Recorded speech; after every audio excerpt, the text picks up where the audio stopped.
Ce journal vous est offert par le FPI, Fonds de promotion de l'industrie, votre partenaire privilégié pour la réussite de vos projets.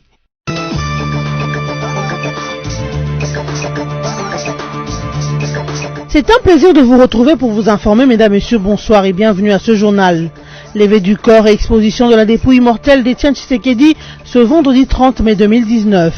À la morgue de l'hôpital du cinquantenaire, la levée de la dépouille s'est effectuée dans la stricte intimité familiale, sans caméra ni officielle. Seule la veuve Marthe Tshisekedi et l'épouse du président Fachi, Denis Tshisekedi, ont été présentes pour le compte de la famille.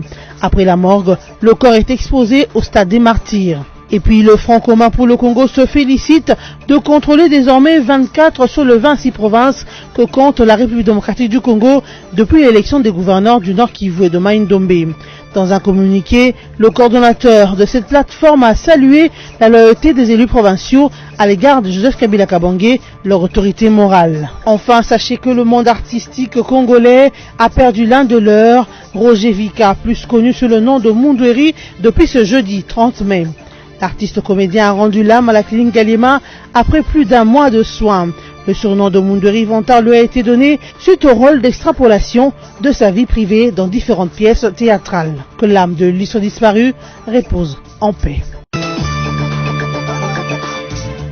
C'est vers 13h30 que la dépouille mortelle du feu Étienne Tshisekedi a quitté la morgue de l'hôpital du cinquantenaire ce vendredi 31 mai à Kinshasa pour être exposée au stade des martyrs de la Pentecôte. Comme annoncé par la direction des communications de la presse présidentielle, la levée de la dépouille mortelle de l'ancien président de l'UDPS s'est effectuée dans la stricte intimité familiale, sans caméra ni officielle. La veuve Marthe Kassalou et la première dame Denise Nyakeru ont été les personnalités les plus remarquables de la famille. A suivi le cortège funèbre qui a drainé des milliers de personnes et des militants de l'UDPS sous une sécurité renforcée des éléments de la police nationale et des FARDC. Et c'est vers 14h30 que la dépouille mortelle du Sphinx de Limité est arrivée au stade des martyrs pour des hommages officiels et populaires. Parmi les officiels, l'on a remarqué la présence d'abord du président Félix Tshisekedi qui s'est incliné devant la dépouille mortelle de son père. C'est ensuite que sont arrivés les présidents angolais Joao Lourenço et Paul Kagame du Rwanda qui ont ensuite déposé leur gerbe de fleurs devant le cercueil de Étienne Tshisekedi avant de quitter le stade de martyrs. Rappelons qu'avant l'arrivée de ces trois présidents au stade, ils s'étaient d'abord entretenus dans le cadre d'une réunion tripartite sur la coopération régionale et les renforcements de l'axe Luanda-Kinshasa-Kigali.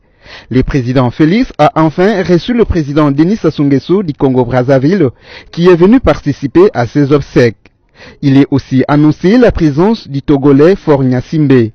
Le samedi 1er juin, la cérémonie officielle avec les autorités civiles, militaires mais aussi religieuses ainsi que des témoignages auront lieu au stade des martyrs avant l'inhumation qui interviendra à 17h au caveau familial dans la commune de Lansele à Kinshasa. Présents à la levée des corps de leur président, quelques combattants de l'UDPS ont exprimé un sentiment de joie de voir enfin la dépouille mortelle de celui qu'ils appelaient affectueusement Yachichi, rapatrié en République démocratique du Congo pour y être enterré. Tous un sentiment makasi etake bana mboka ba congolais sengi na bakonzi vraiment ba encadrer malamu événement le kitoko poza papa na biso ya kotiela biso pe na kati ya Congo ya ngwande na zosenga na bakonzi na sengi na population bazala calme toke na pe na kimia mobulu te désordre te to laksake to lingi papa na biso mingi.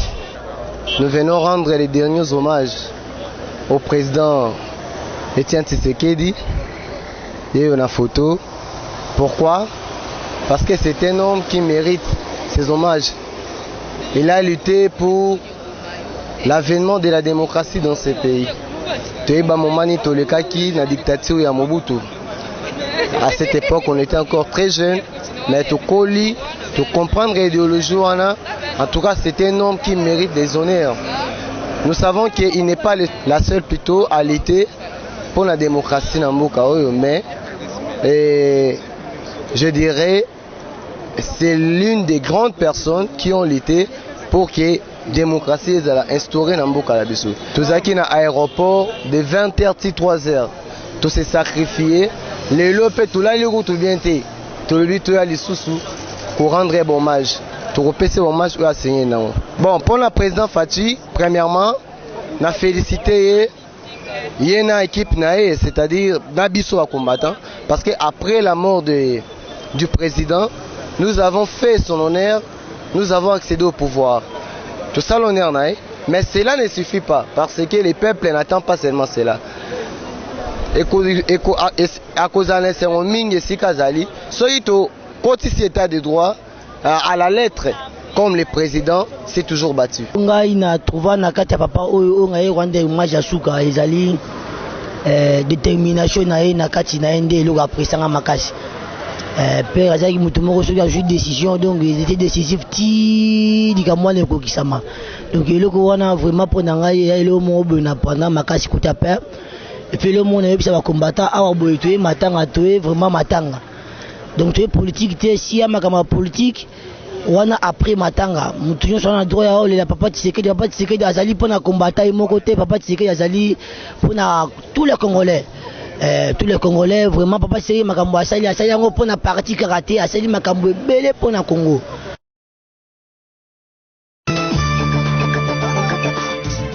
Le Front commun pour le Congo salue la loyauté de ses députés provinciaux à l'égard de leur autorité morale, Joseph Kabila Kabange. Ce en marge de l'élection de Carline Nzazou Kasivita et Paul Mputu Boleilanga, respectivement élus gouverneurs du Nord Kivu et du Mai-Ndombe. Dans un communiqué signé par le coordonnateur national Némi Mwilanya Wilonja, le FCC se félicite du fait qu'il contrôle désormais 24 sur les 26 provinces que compte la République démocratique du Congo. Notons que dans le Nord Kivu, Carline Nzazou Kasivita a été élu gouverneur avec 28 voix sur 48 votants. Partis en ordre dispersé, les 4 candidats d'ensemble pour le changement, dont Moïndo Nzangi et Eric Kavuna, ont courbé les chines devant celui du Front commun pour le Congo. Carline Nzazou remplace ainsi Julien Paluku Kaonga, qui a dirigé la province du Nord Kivu pendant 12 ans. Âgé de 43 ans, le 9e gouverneur du Nord Kivu sera épaulé par la vice-gouverneure Lumo Kaombo Marie. La MONUSCO reste indifférente devant autant de tueries qui sont perpétrées régulièrement contre la population civile sans défense. Telle est la déclaration faite par Luc Malembe, président d'Envol Bunia. En effet, il pointe du doigt accusateur la mission onusienne qui ne semble pas être à la hauteur de sa mission qui consiste à assurer la protection de la population civile. Il propose comme piste de solution une franche collaboration entre la MONUSCO et les FARDC. À cette déclaration, la réaction de la MONUSCO ne se fait pas attendre à travers le général Bernard Comès, commandant adjoint des casques bleus. Selon ses propos, dire que la MONUSCO est inactive, c'est commettre une grave erreur d'appréciation. Avec nos camarades militaires, nous travaillons ensemble quotidiennement pour arriver à arrêter ces violences, à trouver les auteurs des violences et à protéger les populations civiles, ce qui est notre mandat, a-t-il dit. De son point de vue, un travail de fond doit être fait pour découvrir les causes profondes de la situation qu'on déplore. L'action militaire, l'utilisation de la seule force ne suffira jamais à une situation de cette nature, a conclu le général Bernard Comens. Au four et au moulin, puisque convaincu que sa place n'est pas dans son bureau climatisé, mais plutôt sur le terrain au service de la population, le gouverneur de la Tchopo, Louis-Marie Walelo Fongola, s'est rendu à plus de 150 km de Kisangani pour s'enquérir de l'évolution de travaux sur la route nationale numéro 4, axe Kisangani-Banalia. Vu que ce travaux est inscrit dans le programme d'urgence de 100 premiers jours du chef de l'État, Félix Tshisekedi, le gouverneur Walelo Fongola voulait de lui-même constater l'avancement de travaux en sa qualité du représentant du chef de l'État dans la province de la Tchopo. Le jour de ma prise de fonction, j'avais dit que je suis venu pour travailler. Je suis le serviteur de la population de cette province. Je connais les attentes de la population. Je sais que la province a beaucoup de problèmes, que tout paraît prioritaire, mais il y a priorité des priorités. Et parmi les priorités, il y a les routes. Et voilà pourquoi je ne pouvais pas m'empêcher de venir moi-même voir ce qui se fait sur le terrain, les travaux qui sont en train d'être exécutés sur le terrain, dans le cadre des 100 jours de son Excellence, Monsieur le Président de la République, Félix Tshisekedi Chilombo. Ce travaux qui partent de Banalia à Kisangani évolue normalement, comme nous le confirme ici l'administrateur de l'office de route, qui précise aussi en quoi consiste ce travaux. De supprimer tous les bourbiers. L'inspection finie, le cortège du gouverneur prend la direction du bureau du territoire de Banalia où une marée humaine l'attendait pour un meeting populaire. Dans son adresse, Louis-Marie Walelo Fongola a appelé ses administrés au respect de l'autorité établie, au civisme fiscal, mais surtout au travail qui est la source de tout développement. Il a également promis de revenir à Banalia à la fin de travaux. Le regroupement de jeunes du Parti du Peuple pour la Reconstruction et la Démocratie, PPRD, originaire du Maniema, ont rendu visite ce vendredi 31 mai 2019 à leur gouverneur Ogi Moussafiri en séjour à Kinshasa. Ces jeunes, dans le souci de voir leur province se développer, ont apporté au gouverneur Moussafiri quelques outils de travail, dont les machettes, pelles, coupe-coupe et autres, pour que le gouverneur initie le travaux de reconstruction de la province. Content de ce geste, Ogi Moussafiri a remercié ces jeunes tout en les rassurant que leurs outils vont arriver aux destinataires et qu'ils serviront au bien de la province. Georges Kamekemeke, président de cette association, explique ici le pourquoi de cette action. Ici, pour qui c'est les jeunes Maniema PPRD, on est venu voir notre gouverneur et l'amener les matériels qu'on a essayé de mobiliser pour l'assainissement et les travaux dans notre province, dans tout le territoire de Maniema. Et on était content parce que le gouverneur nous a bien accueillis et il a accepté notre don. Et nous, on continue encore à sensibiliser nos frères qui sont à gauche, à droite, pour avoir beaucoup de matériel et pour sensibiliser nos frères, que ce soit qu'ils sont là-bas, que ce soit que nous sommes ici à Kinshasa, pour qu'on continue à travailler pour notre développement de notre province. Voilà, nous lui souhaitons bonne chance et nous tous nous sommes contents parce qu'il est humble, il nous a accueillis et nous on est très contents. Notez que par ces gestes, le caucus PPRD Maniema a voulu appeler les autres originaires du Maniema habitant Kinshasa de venir adhérer à l'association pour ainsi participer au développement de la province du Maniema, car, dit-on, la charité bien ordonnée commence par soi-même.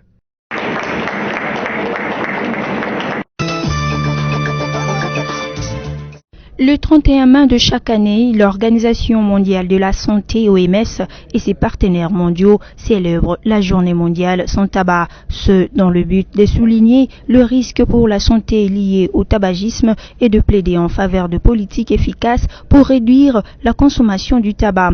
En cette année 2019, la journée mondiale sans tabac est axée sur le tabac et la santé pulmonaire. Cette campagne annuelle est aussi l'occasion de sensibiliser sur les effets nocifs et mortels de l'exposition au tabagisme ou à la fumée des autres. Rencontrés dans les rues de la ville de Kinshasa, certains passagers ont évoqué les raisons qui les poussent à consommer régulièrement le tabac, notamment le manque d'appétit et les soucis quotidiens de la vie. Cigarette, c'est bien, mais c'est mabe. La sens c'est mabe. Et c'est tout d'abord pas pour moi. Troisièmement, suna milishi moto na milango kwani kila msusu za besoin kolia na lima ndio mo ko na oser suna milanga shimoto ko dans cette ville. Quatrièmement, ils rappellent des fois ni que non, soit là ba problème mutu na ngaba kanda ba nini, suna milishi moto na ngai, ça que même sur et des arrêts moi ba température muté. Mais c'est là ma belle. J'ai de tout d'accord pour rien. Alors que la terre fait dans ba dinga msusu ba le moyen ya sanini ya kotika cigarette.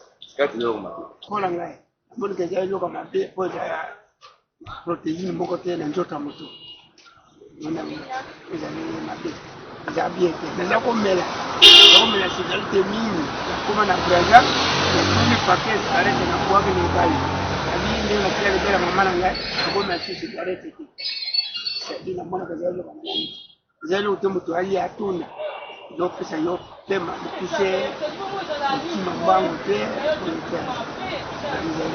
Cependant, l'OMS estime que d'ici 2020, le tabac sera la principale cause de décès et d'incapacité avec plus de 10 millions de victimes par an. Elle précise également que le tabagisme amènera plus de décès à travers le monde que le sida, la tuberculose, la mortalité maternelle, les accidents de circulation, le suicide et le homicide. Le tabac étant une menace pour le développement de tous les pays du monde, l'Organisation mondiale de la santé appelle toutes les nations à établir des priorités et à accueillir les efforts de la lutte anti-tabac, ce dans le cadre de leurs actions par rapport au programme de développement durable à l'horizon 2030. L'artiste comédien Roger Vika, mieux connu sous le nom de Mundweri, est décédé jeudi 30 mai à la clinique Ngaliema à Kinshasa, où il était admis depuis le mois d'avril de cette année, indique l'agence congolaise de presse. La même source nous renseigne que l'artiste comédien avait ressenti au cours d'un tournage un malaise qui proviendrait d'une crise de tension artérielle d'après le premier diagnostic établi par les médecins traitants. Une cinquantaine d'années sur les épaules de Mundweri a su marquer son passage dans le milieu théâtral congolais. Roger Vika s'est lancé dans les théâtres vers les années 90 aux côtés de Ngadia Yangadios et Mangwaou Ndengiwana, dit Maître Paille. Vers les années 2000, Mundweri s'est allié à Ladi et Sobé, auprès de qui ils excellent dans de rôles d'extrapolation de sa vie privée, d'où le surnom de Mundweri Vantard lui donné. Ses collègues gardent un bon souvenir de lui, comme le témoigne Roch Bokabela Bodo, pour qui le regretté fut rassembleur, encadreur et travailleur. En attendant le programme des obsèques, le corps du défunt se trouve au frais à la morgue de la clinique Ngaliema. C'est par cette note que nous mettons fin à ce journal, mesdames et messieurs. Mais avant de nous séparer, voici le rappel de principaux titres. Levée du corps et exposition de la dépouille mortelle d'Etienne Tshisekedi ce vendredi 30 mai 2019. À la morgue de l'hôpital du cinquantenaire, la levée de la dépouille s'est effectuée dans la stricte intimité familiale, sans caméra ni officielle.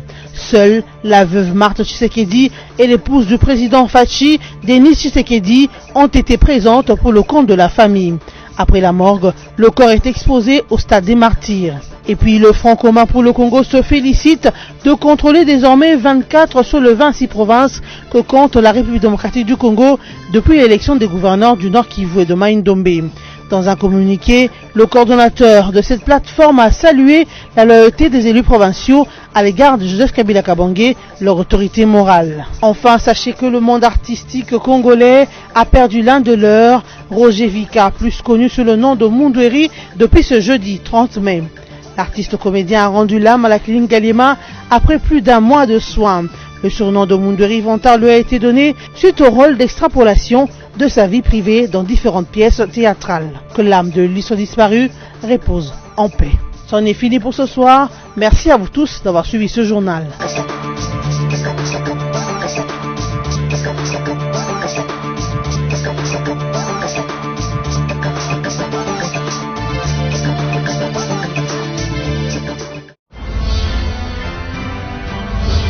Ce journal vous est offert par le FPI, Fonds des promotions de l'industrie, votre partenaire privilégié pour la réussite de vos projets.